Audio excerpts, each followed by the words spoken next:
are you? I'm good, thank you. How are you doing? Fine, thanks. You're in Australia. We've not spoken before. You're not very well known in the UK, but in Australia, you're huge. And that's because way back in 2011, when you were only 16 years of old, you shot to fame by winning Australia's X Factor. So first of all, well done on that. And you've had a very successful career since then. So tell me, what was it like winning the X Factor? Winning, it's nearly 10 years in a couple of years. So it was weird. I mean, a lot of it, to be honest, is kind of lost in the madness that happened afterwards, you know. So we finished the show and I had I was with Sony Music for about 5 years after that. And it was just mental for a couple of years. And yeah, I mean, I was 16 years old, so it was a bit like didn't really feel real yourself, at that didn't point. you? You know, it was still a little dream. Yeah, Exactly, yeah. So it was great, and it gave me a good kickstart. But yeah, I mean, a long time ago now. You know, it's starting to fade into memory, that one. But you've been busy ever since with your career. You've had 2 platinum #1 albums and 3 consecutive chart-topping singles. So you've had a successful career, it has to be said. And I wanted to get your opinion on the criticisms that shows such as the X Factor often face, especially from those within the rock community. So do you think it's justified that the criticisms that they're sort of creating artificial artists and bands, and that you're sort of skipping all the hard work that other grassroots bands have to go through to get to where you are now? Or, I mean, obviously it's been great for you and other artists such as Adam Lambert, for example. There's not too many artists that go on to have successful careers, certainly in the rock genre. So what's your opinion of that?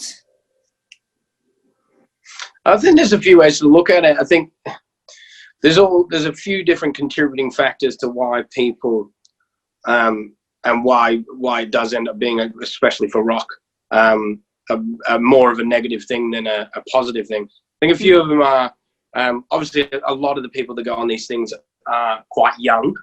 I think the way people get treated on those shows, by history, people know that it's not always been very nice. And the contracts, the holding stuff down with the label. There's a lot of negative stuff around it. I definitely have seen it on my end as trying to be, do what I want to do, play rock music and be considered a proper, reputable rock artist. Yeah. That the show put a big a dampener on that. And it probably took me about 5 years to even start, letting people really see me as a rock artist. So I see, but then again, what happens if you haven't gone on these shows?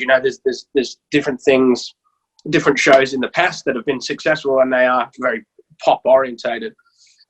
So look, nowadays, to be honest, I don't watch any of the shows, but I think it comes down to if they're a good artist or a good singer, good musician, good band, it should speak for itself. Unfortunately, what should is not always what is. And that's the way it is. So, but you know what, at the end of the day, I think it comes down to if you're good enough and you believe in it enough, and you also, you don't bend and just, fold your cards just because it's the easy way and, start doing something you don't want to do. Hopefully towards the end that if your goal in life is to be playing sold out shows or selling tons of record, hopefully that happens for you. But it's just finding what is, successful for what is success to you. What do you want to get out of it? And that was for me, when we finished the show, we had all these big, the big albums and the singles and stuff like that. But as much as I was a part in writing those songs and it is something I've created, it's not exactly what I wanted to do. I was molded to do that. I understand those things. I haven't let it dampen my career now, because there's a lot of people here that in Australia that know those songs from when they were kids. I was only 16 when these things were coming out. These kids know them now. As much as I don't love playing them, now it's become a little bit of a nostalgic thing for me. And, you know, you play those songs, keep people happy. You get to play rock and roll. You know, it's you can easily go on those shows and have 2 minutes fame and feel really crap when you come off, you know, a year later and no one's listening to a word, you know, anything you put out.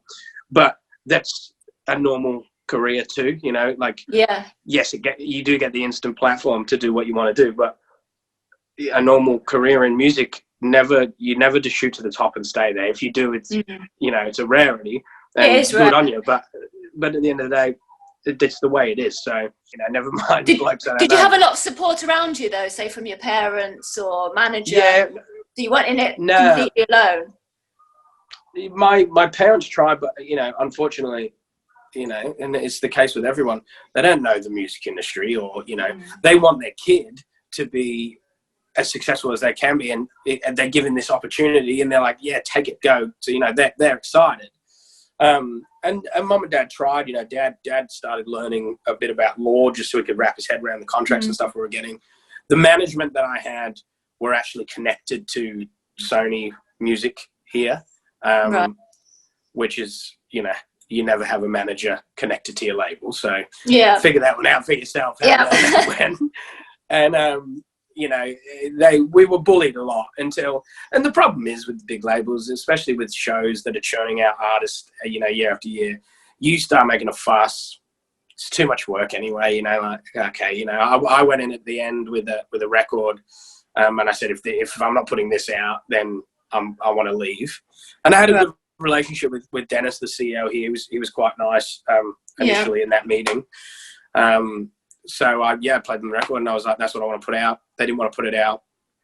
So I left straight after that meeting. They took everything that I'd recorded up to that time, you know, and it gets held in limbo for a few years, which is lucky for me because I knew this was going to happen. So what I actually showed them was recordings of, you know, some random song that sounds similar to what I wanted to put out. So I actually got to put out that record that I wanted to put out a couple of months later. And it went really well. It still went number 1 here on the rock charts, but it wasn't like, you know, selling off shelves or anything like that. And, you know, we weren't selling out arenas and stuff anymore. But when people sang that stuff back to me at the shows, all of a sudden, you know, it feels real, you know, it's not just like manufactured, you know, it's not everybody going to go get a Barbie. It's like they get you, they get who you are and what you're trying to say. Exactly. So, you know, you learn with the label stuff, but I mean, now I couldn't go back to, you know, I think I have a pretty good understanding in Australia anyway of how you know, to get on radio and to do this, that and the other, but I'm so happy with what I'm doing now, and it's fun, and, you know, I love it, and I'm not embarrassed when people play it. That was one big thing with pop music, because I felt embarrassed because it wasn't you. Wasn't me. So, you know, everybody kind of, you know, I assumed everyone took me as somebody that I really wasn't. So, yeah, it was a look, it came with its pitfalls as well, but it's one of those things, if you don't bite the bullet and go and try it, it's never going to happen. So I've kind of done my career in reverse. You know, I started at the top, and then, you know, I actually just, because obviously quarantine stuff, we haven't been able to work here either. So I've got a 99 Transit that we decked out as a tour van. It's not getting used, so I'm just taking all the seats out of it. And we're, you know, just doing delivery jobs in it. But if, you know, you go from like a big tour bus to this thing. Yeah, exactly. Well, speaking of touring, it's so good. Speaking of touring, as we said, you're well known in Australia. Are you planning on touring outside? Are you coming to the UK at all, for example? Yeah, well, the plan was to come up at the end of the year. Right. Don't really know what's happening, as everyone is. But I'll be up there at some point. I came up at the end of last year and played in Scunthorpe, in Lincoln, where I'm from. And we had a blast, you know, we had a big show there. And so you're from the UK originally? I grew up in... Yeah, I grew up in Scunthorpe. Okay. But I haven't been back in it was 11 years when we went back. So, you know, I haven't been there for a long time. Okay.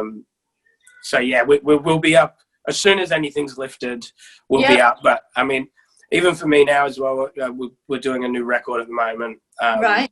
So that'll be released properly in the UK for the first time. Okay. Hopefully in the next couple of months, if we can. Can I ask what the name of the new album is? I don't know what it is yet. I think it's it's either going to be an EP or an album. I'm not sure. Okay.